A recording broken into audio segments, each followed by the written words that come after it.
If you look back, for example, to the 1970s, the Cold War was going on and it was being fought with technology.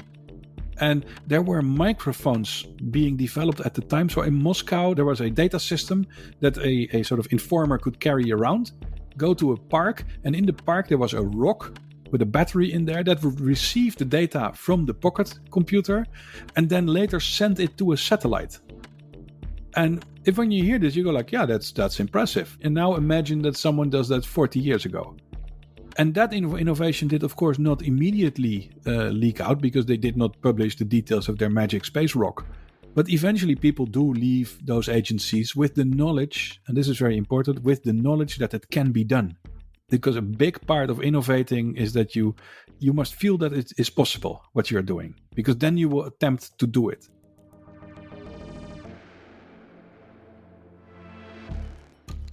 Thanks for listening. Thanks for listening to Sprint, the podcast of the Federal Agency for Disruptive Innovation of Germany, in which we talk with people who think about the new in new ways. I'm the host. My name is Thomas Ramge, and our guest today, he's from the Netherlands. His name is Bert Hubert. He's an entrepreneur, a software developer, but he's also a part-time scientist, an author with a special interest in innovation.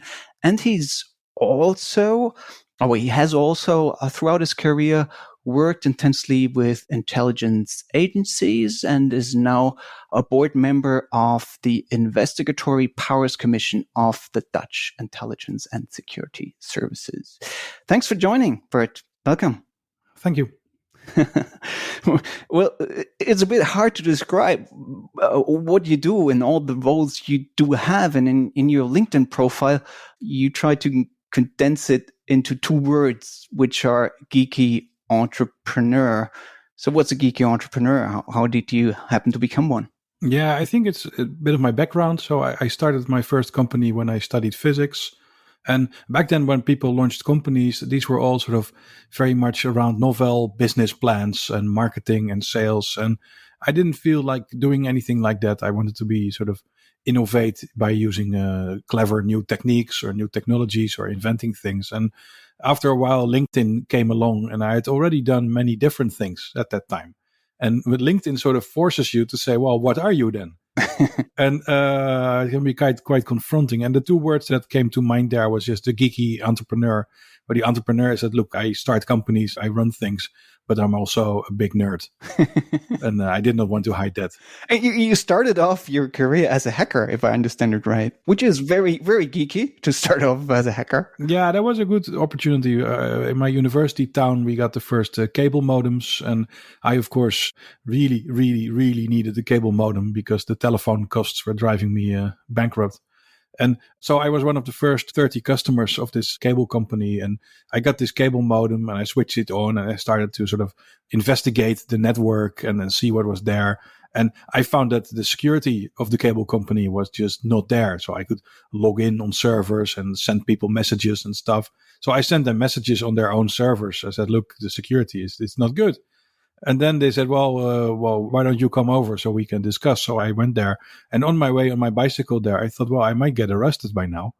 Or I might turn this into good business. And in fact, when I came along, they said, well, here's a chair and take a seat and please start fixing things. And I did that as a contractor. And that was really the start of my business empire. Uh-huh. Well, empire is a big word, but... Which started off with empire sounds gigantic, but it's indeed fairly impressive what you've done all over your career. And we come to that step by step during this conversation. But you started off as a small software entrepreneur, right? Yeah, it started small. So I had this job at the cable company, and after a year, I wanted to get out. But they didn't want me to leave. So I was a contractor, and they bribed me with just, very scary amounts of money, especially for a 24-year-old student. So I stayed for another year there. And that provided the launching capital for my first company called Power DNS. And there we really started as computer programmers trying to solve a problem. And the good thing we did there is that there's this thing called DNS. That's what used to be called the phone book of the internet. But Young people have no idea what a phone book is, so that no longer works. So if you enter a website name, that has to be converted into an IP address, and without that, the internet doesn't work. So that's real infrastructure. And back in the day, all that infrastructure was being maintained by hand using text files. Yeah. And our innovation, and it's not a big innovation, but was how about we use a database for that? Which sounds like a very useful innovation. Yeah, it was a very useful innovation, and we were really the first one to do it. And because everyone said, no, it's not possible. And it cannot be done. And it was even sort of borderline illegal because the internet standards at the time explicitly said you have to use a text file. That's sort of a general lesson that if you want to innovate, it's always rather fun to innovate in an area where people say, look, what you want to do, it's not even possible. And it's also maybe it's not even allowed to do it. And that creates a lot of space. Even in an open source environment like the backbone of the internet, right? You've then delved into the whole world of open source software development. But I understand it right that you didn't start open source? No. And that's the geeky part in Geeky Entrepreneur. I really didn't know anything. So we wanted to sell to big telecommunications companies as closed source because we couldn't see how you could make money out of that with open source. So we started out as a closed source company, but you have to realize if you sell closed source software, you need a big sales force. You need a lot of sales effort. And we didn't have that. So we were like sort of these open source kind of people writing closed source software. And we sold nothing at all. And only later did we turn it into open source. And actually that turns sort of your innovation into its own sales force. Because people can just start testing your software. They can figure out if it works. They can even enhance it. And then later you can turn that into business. But when you start something, either you have to be open so that everyone can play with it, or you need to be closed and have this big sales force going on. And yeah, we made the wrong choice initially. And then you switched, and then it became a success? Yeah, actually what happened then was the company did not succeed, but we did keep the software alive. But meanwhile, I had to get paid. And I was looking for some interesting computer challenges, and I did not feel like writing payroll software or whatever. And so I then looked for what else can I do? Who else has interesting and fun challenges and that needs innovation? And I saw an advertisement from the Dutch Intelligence and Security Agency, and they were looking for this big nerd. And I thought, hey, I'm a big nerd, so I can do this. So I joined them for 3 years, and that was indeed tremendous fun. And it's indeed a place with sort of special problems. Are you allowed to talk about this special, tremendous fun to some extent, at least in some general terms? Or what kind of problems did you solve there? The problems they have there are sort of unique. So if you want to spy on people, you need small equipment. You need very efficient equipment because it has to run on batteries. It has to run for a very long time. It has to be tiny. Or they need communications infrastructure that is different from other people's communication infrastructure. So we built all kinds of interesting solutions, which were sometimes sort of innovative in a way that are sort of generally useful.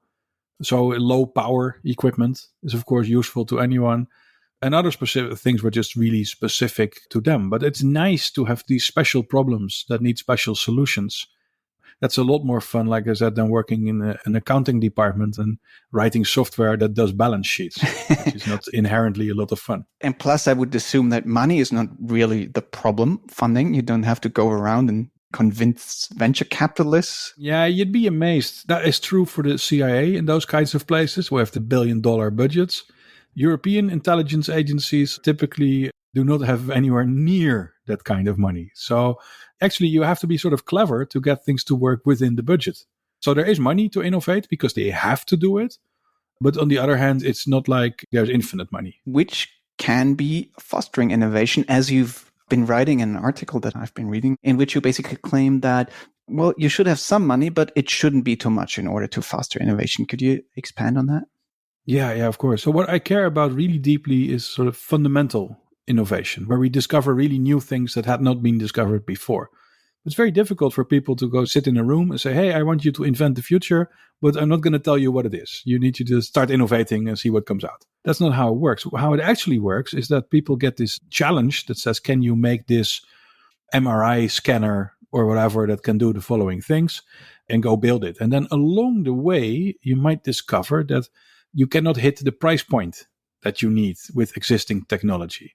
And then because you do have to finish the project, you need to be innovative along the way. And maybe say, hey, we have these magnets, and then they're being fixed to this system with these giant screws. And maybe we don't need those screws. And because you are on your way to a sort of legitimate goal that says, we want you to build this machine, you have permission to innovate. Because innovation is a lot about the mindset, about, can I do this? Can it be done? And if you do not have sufficient money, and along the way, and you want to get to the goal, you want to get to the end goal, and along the way, you invent a screwless way of fixing those magnets, because they were magnetic already, so you can stick them together using magnetism and skip the screws, whatever. I just made this up, so it's not a real example. And now the clue is, you made that invention, you had to make that invention because there was not quite enough money. Or maybe not quite enough time. Those are two same ways. Or there were some other constraints. It had to be smaller. And then you really, by accident, invent some really interesting things. But let's say you had infinite money. You would say, oh, well, just going to put screws in there because this is not a constraint that we have. So if you give innovation too much money, everyone gets gold-plated equipment and the gold standard cables, and there's no shortage of anything ever. And that takes away a lot of opportunities for accidentally inventing the future. Accidentally, and what you're describing right now are inventing second-grade innovations that sort of enable you to achieve the goal you had at the first place, right? What would be interesting historical examples where this happened, what you're describing right now? It happens all the time. So some of the more famous, for example, the moon missions. At some point they said, well, the acceleration we're going to subject the astronauts to is going to be like 5Gs or whatever. And they didn't know if people would survive that. So they built these centrifuges where you can spin people around and submit them to 5G. But then the NASA, human safety people, they said, we're only going to allow you to do that if you can monitor people's heart rhythms while they are on the centrifuge. And before that, no one could monitor a heart rhythm without a giant machine. And they couldn't put a giant machine on the centrifuge. So they miniaturized these little stickers that they put on people's chests to do these heart measurements. And that equipment came out of the need to subject these astronauts to 5G acceleration. And actually, if you now go back in time, that was a revolution. Because there was a second order innovation that we needed in order to get people to the moon, which in turn improved people's lives in hospitals tremendously, because suddenly you could monitor people everywhere. And you can just go on and on. And I think actually, if you look at the really fundamental breakthroughs we've had, almost all of them were made along the way. And not actually the way, they were not actually the end point of the innovation. And the interesting thing is, the secondary innovations, they are far more likely to be generically useful. Because you find stuff that helps you get to the moon. Well, not that many people have a need to get to the moon, actually. But lots of people have a need to have their heart rhythms monitored. And I think they're actually the examples where people sat down and says, we're going to do this innovation. And they could write down beforehand what the goal of their innovation was. And that also turned out to be the product of the innovation. That's actually quite rare. Interesting. But the example you're taking right now is coming out of a large organization, the NASA. Hence, I've read in one of your articles that you don't really believe in large organizations being very good in innovation. How comes? Well, I know you'll always find the exception to the rule, but in what ways would you say that small organizations, smaller groups of people might be more able to bring new into the world than possibly large organizations? Yeah, it's a very good question. And the first thing to note is that large organizations of the 1960s are not like the large organizations of today. So back then, all these organizations, large organizations, had big labs where they ran all kinds of experiments. And they were much more innovative in big companies back then than they are now. But your question is very good. Small organizations, they cannot launch these capital intensive research programs. You cannot run a human centrifuge on a startup budget because it's going to cost you millions and millions before you've done anything. So it is indeed true, and it is very problematic. We see a lot of innovation coming from small organizations because they can the time time goes a lot. The clock cycles of small organizations are a lot faster. So they can try something on Monday, figure out that it doesn't work, and try something else on Tuesday. If you look at a large organization, they will have a steering board meeting and a feedback loop and whatever. They cannot change course in a day. They cannot change course in a month. So the real innovation now happens in small organizations, but they are limited in the sense that they can combine existing technologies that you can buy off the shelf. But for example, you cannot engineer a nuclear fusion reactor as a small startup somewhere. Although you have several startups who are just trying to do that. One in Germany, one in Australia. I know, yeah. But if you look at the nuclear fusion one, is very interesting. There are a bunch of interesting companies right now, but they're all being backed by people like Jeff Bezos. So these are the sort of hybrid things that are still small and agile, but in the background there's always a billionaire, because you don't. Is Elon already in the game? Elon is maybe one of the few people that is not, but there is a whole bunch of these. And you can compare this to the very interesting German project, the Wendelstein, which is an extremely good example of big budget innovation, where they found a way to probably do nuclear fusion in a coil that is a very large coil, and the shape of that needs to be precise down to a millimeter or something like that. And the shape is also terrible. It looked like something out of a horror movie. So this is not something that anyone can make at home, and you really have to invent machines that make the Wendelstein shape. So that is maybe a very good counterexample of real big budget innovation. Well, but on the other hand, you could claim that nuclear fusion is one of the examples where we have now seen that huge public spending over 50 or 60 years hadn't led to very much. I mean, it's always the same. In 25 and 30 years, we'll be there. They've been saying that for 60 years now. No, it's a very good example. I mean, you find out by doing that some things are actually extremely hard. And sometimes you get lucky. So as a counterexample, the mRNA vaccines. People spent 25 years investigating them. For much of that time, everyone said it's impossible, it cannot work, and RNA is too fragile for this stuff, and it will be too expensive. And on the first attempt, it works like magic, which is not something that people would have predicted. In fact, they predicted that it would not work. So sometimes you get lucky and this new technology pans out, and sometimes it turns out to be stupendously hard. And I don't think that nuclear fusion will get there anytime soon. But it's the sort of the other example is that, look, you can only play this game if you bring along the billions.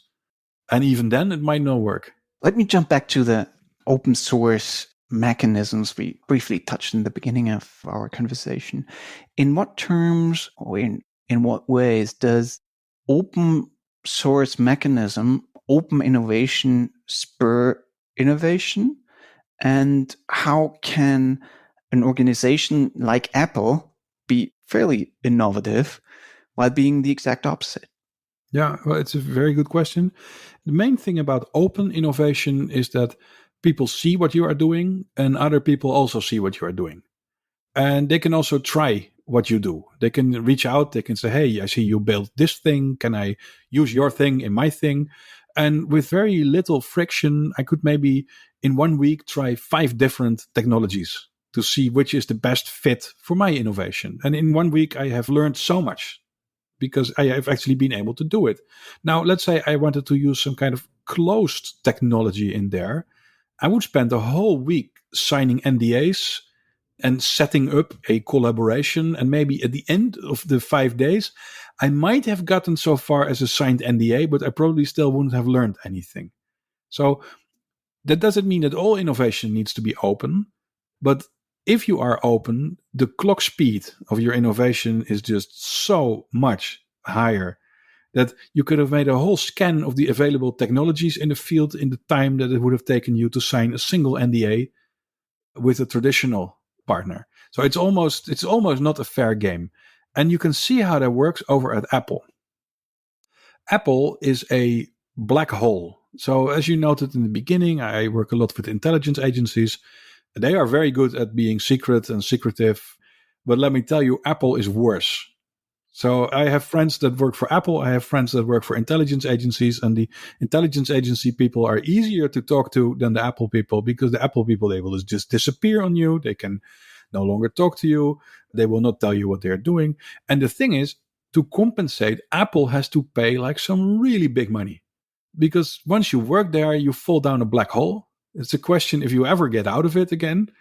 So innovation, Apple style, is possible, but they do burn through the billions to roll everything themselves and to compensate the people that work there for the fact that whatever they do, they will never take that out again. So from Apple, you can see how expensive it is to run closed innovation, even though it has its own benefits, but you really have to pay for it. I mean, plus, we should mention that these kind of organizations suck up a lot of innovation coming from outside. I mean, if you see the M&A strategies of the big tech companies and see the numbers of how many highly innovative startups they have acquired in the past 20 years, this is, on the one hand, possibly impressive, but on the other hand, frightening, as this might, I mean, overall in the system, slow down innovation, doesn't it? Yeah, it's not an optimal situation because right now, if you work at a typical big company, it's nearly impossible to innovate. Because if you do something new, that's actually not what shareholders like. If you ask shareholders, say, do you want to have predictable returns for the next 5 years? They all go up a little bit during that 5 years. Or do you want us to do a moonshot that could fail? And then almost all shareholders will say, please give me the predictable results. And that's what you get. So if you try to do something new in a big organization. So at one point I was in a big organization and I had invented something new. And I was very proud and I showed it to everyone. And the first response I got from people say, yeah, the font is wrong. That is not the corporate identity we have chosen. And for them, that's very important. They spend time and money on that corporate identity. But it kills innovation because you sit there, you invented something, you were proud, you want to show people, hey, look at this thing I made. And then they kill it by saying, yeah, the font is off. It kills motivation as well, I assume. Yeah, oh yeah, it kills motivation. And the lesson is also clear. The lesson you get from that is, I'm going to innovate elsewhere because these people don't appreciate what I do. So the ecosystem that we have is that the innovation, a lot of it happens in these small places. And once they show that it looks like it could be successful, they get acquired. And they disappear down Amazon or Google or Apple or whatever. And there very often it goes to die, which is not even the worst result for an Apple, because if they've managed to remove this promising technology from the market, even if they didn't benefit from it, at least no one else is going to benefit from it. Yeah, but reducing competition is not really a game that helps the world, I would say. No, it does nothing for us. And the other thing I find problematic with this model is that you cannot do the big money innovation this way. Because the small places, they don't have the capital to do expensive things. The big companies, meanwhile, they have the oodles of capital. They don't know what to do with it. But they cannot turn that money into innovation because, like we said, you cannot turn money into innovation. So we leave that to all these other places. And then the only innovation that happens really is most of the innovation what happens is the kind of thing that can happen in a small environment somewhere. And then it gets sucked up to the mothership. Does some of the, or at least some of the innovation that is produced by secret services triggers out? Yeah, I mean, of course, they try very hard not to. But in the end, so one of the most famous examples of innovation coming out of the intelligence world, and I apologize for this, is Oracle. The Oracle database got its start in life because the CIA found out that they just didn't have a database that could do what they needed to do. So they funded that, and the Oracle people already, Larry, they were very clever. So they managed to sort of extract that stuff from the government and turn that into Oracle. So that does happen. If you look back, for example, to the 1970s, there was the Cold War was going on, and it was being fought with technology. And there were microphones being developed at the time. So in Moscow, there was a data system that a sort of informer could carry around, go to a park, and in the park there was a rock with a battery in there that would receive the data from the pocket computer and then later send it to a satellite. And if when you hear this, you go like, yeah, that's impressive. That is good stuff. If someone told me... Well, that's impressive in 2021, I would say. Yes, this would still be an impressive story. And now imagine that someone does that 40 years ago. And that innovation did, of course, not immediately leak out because they did not publish the details of their magic space rock. But eventually people do leave those agencies with the knowledge, and this is very important, with the knowledge that it can be done. Because a big part of innovating is that you must feel that it is possible what you're doing, because then you will attempt to do it. And either you must feel that it's possible because you really need it, but it also helps if you know in the background that, yeah, I know it can be done.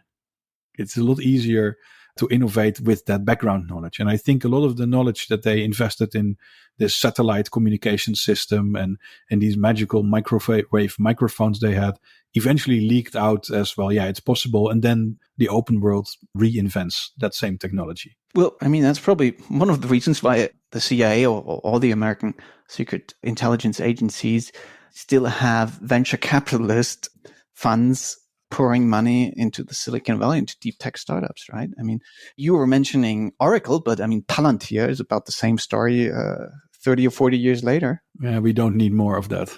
No, definitely not. But I mean, the axis is sort of between the development of surveillance technology. That's not the kind of technology that we need to see leak out into the world.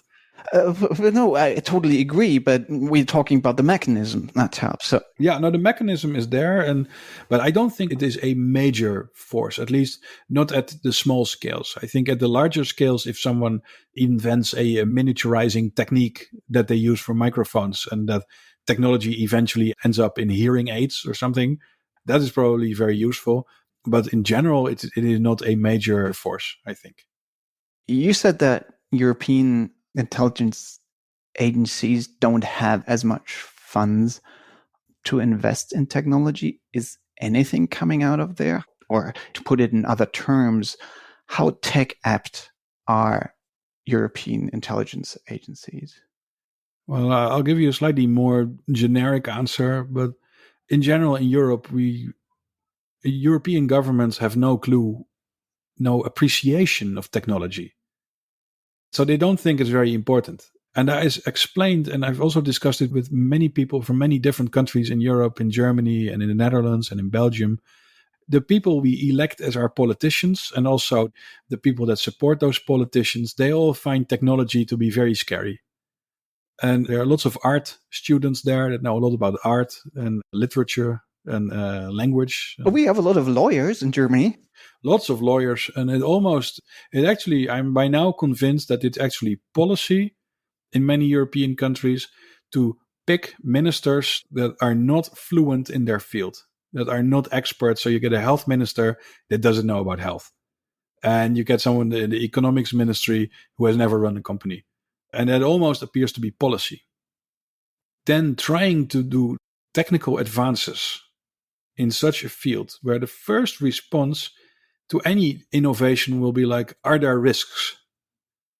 Because that's what you do. If I don't understand something, I am also extremely worried about if it could go wrong. And the atmosphere in Europe, and that also extends to many of the largest companies in Europe, is like, ooh, technology that could go wrong. And that doesn't foster. If anyone does innovation here, that's mostly sort of by accident and not because anyone in a big company or a government was actually supporting that. And of course, the Sprint agency is, of course, a very good counterexample, which is a very brave attempt to say, no, we are going to stimulate it. And I find that I'm extremely jealous that Germany is doing that. But overall in Europe, technology is like, yeah, we always have problems with technology. Let's make some more policy. That always works. Well, China does it another way, doesn't it? Yeah, for an extremely long time, people said, yeah, in China, they copy everything. And no one is saying that anymore. The wheels of innovation just turn faster there. And other things are a lot worse there because it's not that what they do is great.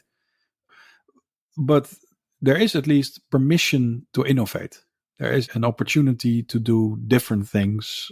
And in a sense, the really strange thing is that we had earlier touched upon open and closed innovation.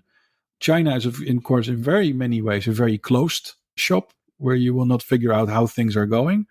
But in terms of innovation, if you are part of their ecosystem, they are in a way very open. And that is not in the way that you get a nice product sheet and that tells you how everything works or that you can interoperate it. But as long as you are with their program and are able to be agile and respond to new product designs, their way of innovating goes like 12 times faster than our way. where if we have two big European companies that need to work together, they will spend like 200 person hours on lawyers first. And maybe then some cooperation will happen. And the Chinese model is a little harder to follow, but yeah, they get down to business. And how would you sense the state of the good old US innovation motor engine? Is that stuttering right now, or? And I don't know. I'm just looking at what is not good in Europe, and I see things that are better in other continents. The real big issue I see with the US is that whatever they do now always involves some kind of surveillance. So if you buy any kind of US machine, it will connect to a US server and immediately tell the US server what you are doing. And it is turning out to be extremely difficult by now to make some technology that does not upload all your data to the cloud, because it's sort of in the framework. You download a framework for data processing, and before you know it, it decides to send your data to the US for some machine learning. And it's almost like a disease. They can no longer help it. And I do think that eventually that will become that obsession there with the cloud that may eventually come to haunt them when we want to create some really reliable things, or old-fashioned technologies that are like rock-solid stuff that has to work on its own. Is that the big tech opportunity for Europe? I think if you look at what we do here, we still sort of believe in having simpler technology that is not completely in the cloud. And we might be a little bit ahead of the curve in the sense that we are already not happy with it. And so it's a good point. I think the other thing that we have going for us for now, and I'm not saying it's fair, but we have this reputation as the privacy continent. And people do assume that if you buy something from China, it will spy on you. And many people by now also think, well, if you buy something from the US, it will send all the data to the US. Whereas if you buy something from Europe, it will be slow to arrive and it will not be the fastest technology. And it will also be rather expensive. But one thing it will not do is spy on you. So there is indeed an opportunity there, which, by the way, the European Union has also recognized that if there's one thing that people associate Europe with, it is with privacy. Yeah. Last question that I ask all our guests. Assume you're in the year 2050. What kind of disruptive, radical Sprung innovation would you wish for? Yeah, it's a very good question. And on the one hand, it's like being in a candy store and saying, what kind of candy would you like to have in the candy store? All of it. And I want all of it. Yeah, all of it. And the interesting thing is right now so in 2050, we'll have solved cancer. And we will have renewable energy coming out of our ears. And so much stuff is probably going to be, the sort of linear innovation that we know where we need to end up, we're all doing that. But one thing I would really hope, because this is 2050 and it's a Sprung innovation, so something that's really not happening. The one thing that is really not happening right now is dealing with how do we have a functioning society? Because in 2050, we will be able to automate almost everything. And so you will not get ill. So everyone gets 90 years old, but we've automated away all your useful activities in life. And you can share your worst opinions 24/7 with everyone on the world using social media. No, we're already doing this, don't we? Yeah, we're already doing that. But we're not going to do any less of it. But the problem is, so if you look at what we can do with genetics these days, for example, we can do terrible things with that technology. And if as a world we continue to polarize and radicalize and have worse opinions about each other all day long, then I fear what even a hobbyist could do with biotechnology in his basement. And the most important thing I would hope to see, which is radical, is nearly sort of revolution in a way. How can we communicate with each other? How can we keep everyone... bored people are the most terrible things in the world. If people are bored because their job has been automated away, and we also have the technology to give everyone a house and food and whatever, so that means that people could become spectacularly bored. That could literally be the end of the world.